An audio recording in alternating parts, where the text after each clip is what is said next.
paz do Senhor, meu irmão, a paz do Senhor, minha irmã. Estamos entrando agora na terceira aula, chamada ministerial. Essa é a terceira aula. Senhor, meu Deus e meu Pai, em nome de Jesus, entramos agora na terceira aula da chamada, do estudo do curso chamada ministerial. Pedimos que o Senhor ministre além daquilo, meu Pai, que nós somos capazes de expressar. Meu Deus, eu sou limitada, eu tenho um nível, eu tenho até um certo ponto que eu posso ir. Meu Deus, de que até onde eu puder, que eu vá, e quando eu não puder mais, que o Senhor complete no meu coração e no coração do meu irmão e da minha irmã essa aula, para que nós venhamos estar no centro da vontade e do querer do Senhor. Repreenda, meu Pai, tudo que não provém de Ti, que possamos continuar estudando e aprendendo em nome de Jesus. Amém. Meu irmão, minha irmã, terceira aula, eu quero falar hoje sobre o tema característica do chamado. A chamada tem característica específica. O Novo Testamento apresenta as seguintes características. A. Divina. Não é uma incumbência dada por uma convenção ou igreja. Deus chama a igreja, ou igreja, né? Ponto. Deus chama a igreja, reconhece a presença do dom e o ministério ordena. Vamos repetir isso. Chamada divina não é uma incumbência dada por uma convenção ou igreja. Tem gente que acha que a chamada é a convenção que dá. Não, não é. Deus chama, a igreja reconhece a presença do dom e o ministério ordena. A igreja, o pastor, a liderança reconhece a presença do dom e o ministério ordena. Se não houver uma ação divina, não haverá dom e não haverá ministério. Tem gente que quer ser, mas não tem a ação divina. Não vai ser, não vai acontecer. B. Pessoal. Deus tem o ministério certo para a pessoa certa e até o lugar certo em alguns casos. Deus é soberano, é onisciente. Só Ele pode saber estas coisas. C. Soberana. O servo do Senhor, ao ser chamado, deve aceitar com humildade e abnegação, reconhecendo isso como um ato do conhecimento destes Deus soberano. Deus aqui saiu com letra minúscula, meu Deus, que erro gritante. Esse Deus soberano tem que confiar no Senhor, ainda que algumas coisas não lhe sejam muito claras. Leia Isaías 55, versículo 8 e 9, 1 Coríntios 2, versículo 16. D de dedo. Definitiva. A chamada para o ministério é definitiva. Aquele que é chamado não pode impor condições. Pelo contrário, deve agradecer a Deus o privilégio de ser chamado.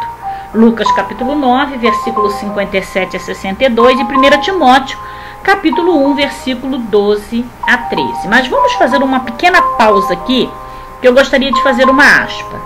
Chamado nunca é algo que você é obrigado a fazer. Tem pessoas que costumam dizer, o teu chamado é para isso, o teu chamado é para aquilo. Olha, você vai saber. Você vai sentir no teu coração, testificar ou não.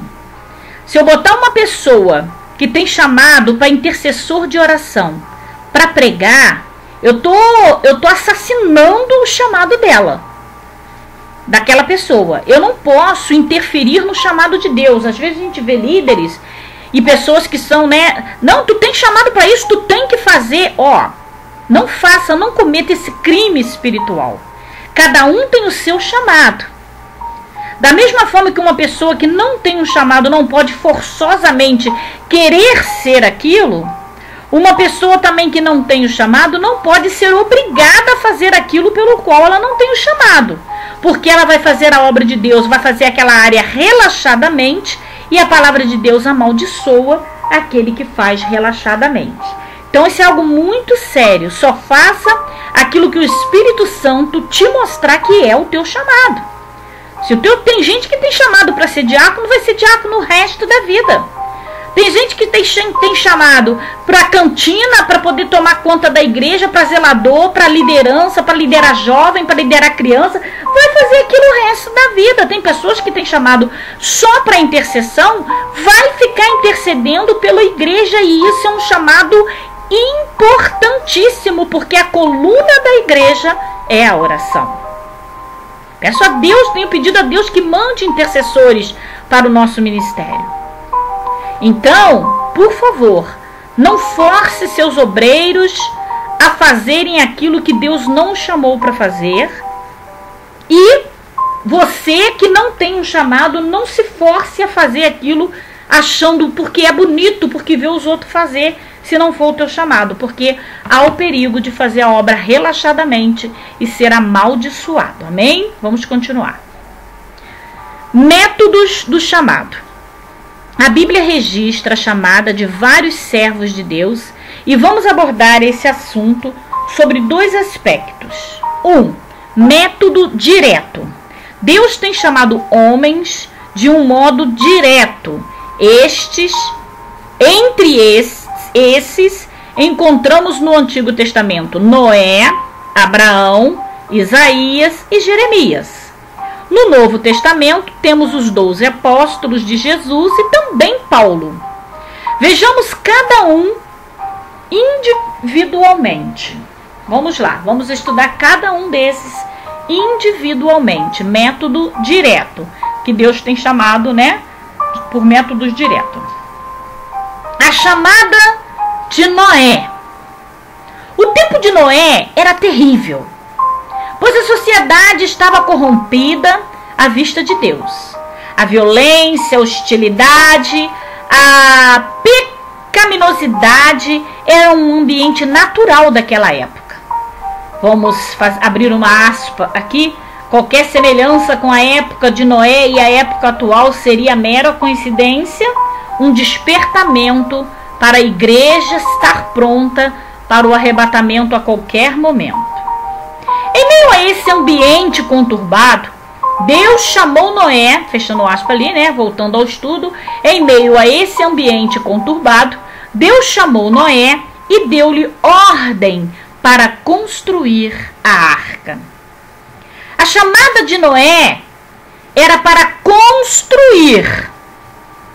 Podemos imaginar as ironias, pressões, contestações e até mesmo hostilidade que Noé sofreu quando começou o seu projeto de construir a arca. Queridos e queridas, o estudo também Deus fala. E aqui Deus já começa a falar, que quando Ele chama, às vezes o diabo logo se levanta para tentar colocar dúvida no teu coração. Você, para. Você vai ser intercessora de oração? Para. Você é um pastor, uma pastora? Tá. Depois de errar tanto, depois de tudo de errado que fez nessa vida, você. Muitas ironias, muitas pressões, muitas contestações e até mesmo hostilidade. Talvez nós possamos também enfrentar quando Deus nos chamar para o nosso ministério. E precisamos estar pronto para isso, porque se Noé tivesse dado ouvido a tudo isso que com certeza ele sofreu, a nossa raça humana teria sido extinta já há muito tempo.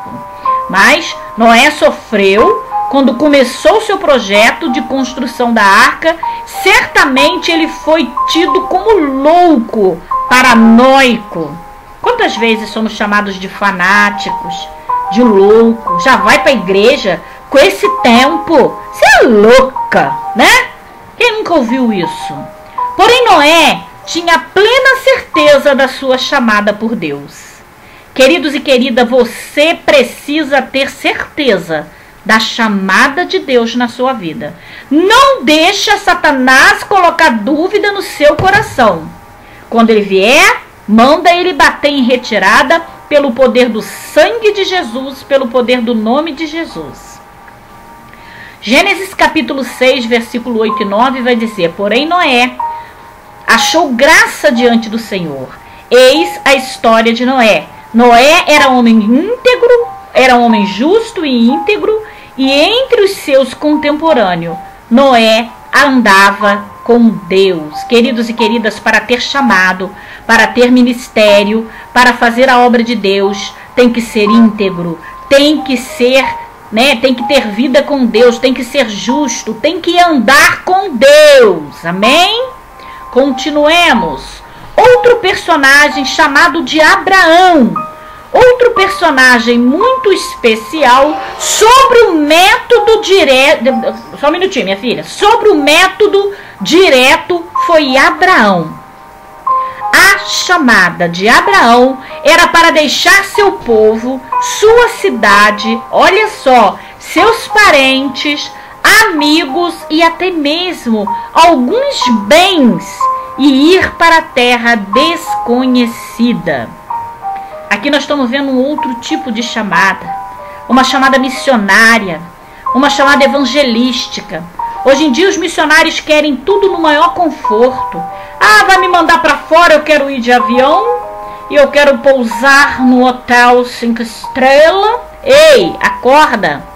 Quando Deus mandou Abraão sair da tua terra e da tua parentela, ele deixou parente, ele deixou bens materiais, muita coisa para trás, para ir para uma terra desconhecida. Quando Deus manda, arde no coração ir, sem saber nem mesmo o que te espera. Essa decisão exigiu de Abraão fé, ousadia, porém obediência. Tem pessoas que estão sendo chamadas por Deus, mas se não tiver fé, ousadia e obediência, não vão conseguir cumprir o chamado. Ingredientes que compõem uma chamada autêntica: fé, ousadia e obediência.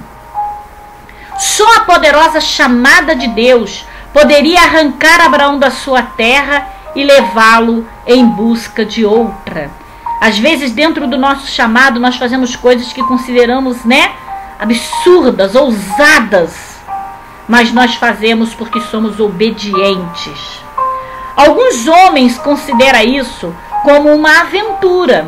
Naquele tempo, certamente muitos amigos e parentes aconselharam a abandonar essa ideia de ir para a terra prometida, mas Abraão tinha certeza da sua chamada e por isso obedeceu. A obediência mais uma vez e a certeza aqui, da chamada mais uma vez sendo destacada para você. A certeza da sua chamada. Queridos e queridas, a certeza da sua chamada é fundamental. Não deixe dúvida entrar no teu coração. Não se deixe levar pelo que os outros dizem. Tem pessoa que tem chamado para uma coisa, aí ela escuta uma outra pessoa falar que é para outra e ela vai pelo ouvido e larga o chamado dela e ela acaba fazendo a outra coisa pelo qual foi induzida a fazer de forma relaxada, de forma inadimplente, quando ela poderia ser, bomba na mão de Deus naquilo pelo qual o Senhor o chamou. Então, a certeza, não abandone aquilo pelo qual o Senhor te chamou. Amém? Vamos agora encerrar essa aula, porque no próximo nós vamos iniciar com... Vamos trazer aqui dois versículos para encerrar, e no próximo vamos falar do chamado de Isaías. Vamos voltar à aula com o chamado de Isaías na quarta aula. Vamos lá. Método do chamado, vamos a 2 versículos para você refletir sobre esta aula. Ora, disse o Senhor a Abraão: sai da tua terra e da tua parentela e da casa do teu pai e vai para a terra que eu te mostrarei. Segundo versículo, partiu, pois, Abraão, como lhe ordenara o Senhor, e Ló foi com ele. Tinha Abraão 75 anos quando saiu de Harã. Então, na próxima aula, nós vamos continuar aqui sobre alguns personagens e os seus chamados, para que você possa entender e descobrir qual é o seu, E vamos começar sobre Isaías. A paz do Senhor, Deus abençoe. Glória a Deus.